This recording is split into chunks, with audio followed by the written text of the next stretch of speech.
আমি যতটুকু জানি আহ, আহ, জনাব সাদেক হোসেন খোকা সাহেব বেঁচে থাকাকালীন আপনি কমিশনের নির্বাচন দাঁড়িয়েছিলেন। পাশাপাশি তখন থেকেই এই এলাকায় আপনার একটা বিশাল জনপ্রিয়তা আছে, কারণ মানুষ আপনাকে একজন সমাজসেবক হিসাবে জানে এবং আপদে বিপদে সবসময় মানুষের পাশে আপনি থাকেন। এবারও আমরা বিভিন্ন আন্দোলন সংগ্রামে আপনাকে দেখেছি এই 17টি বছর।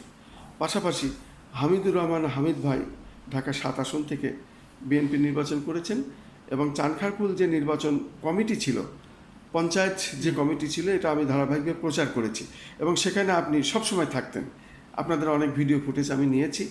বিশেষ করে আপনারা প্রত্যেকেই চেষ্টার ফল আজকে হামিদুর রহমান হামিদ ভাই জাতীয় সংসদে উনি যেতে পেরেছেন।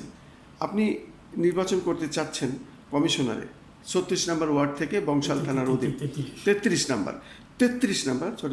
নম্বর ওয়ার্ড থেকে এই বংশাল থানার অধীনে। তা এখন আপনি নির্বাচন হতে পারলে কি করতে চান বলুন। আসলে বড় কাছে অনেক কিছু পরের কমিশন কাউন্সিল হিসাবে দীর্ঘ দায়িত্ব পাই। কাউন্সিল হিসাবে যতটুকু আমার যখন যখন যে সমস্যা আসবে, হ্যাঁ,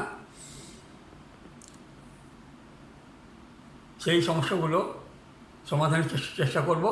হ্যাঁ, কারণ আমি তো আমার তখন যদি আমি কাউন্সিল হই তখন আমার অভিভাবক থাকবে আমার মেয়র, আমার অভিভাবক থাকবে আমার মেয়র। হ্যাঁ, আমি আমার যথাসাধ্য মেয়র সাহেবকে জানাবো প্রবলেমগুলো। হ্যাঁ, এলাকা সহযোগিতা নেব, আর সবাই সহযোগের মাধ্যমে একটা কাজ হয়। হ্যাঁ, আর দেখা যায় একটা কাজ করতে গেলে মানুষ এরকম সম্মুখীন হইতে হয়। হ্যাঁ, কারণ পাবলিক সবচেয়ে বড় এলাকাবাসী, এই যে বড় ক্ষমতা কারণে ভাই জনতার সকল ক্ষমতার সবচেয়ে বড়। এরা এদের জন্য কাজ করা, যে ভালোবাসা অর্জন করা। হ্যাঁ, কারণ আজকে আমি নির্বাচন আবার নির্বাচন সামনে আসবে, যদি আমি কাজ করতে না পারি তাহলে আমার যে অভিভাবক থাকবে আমিও বদলাম হবো, আমার অভিভাবক বদলাম হবে।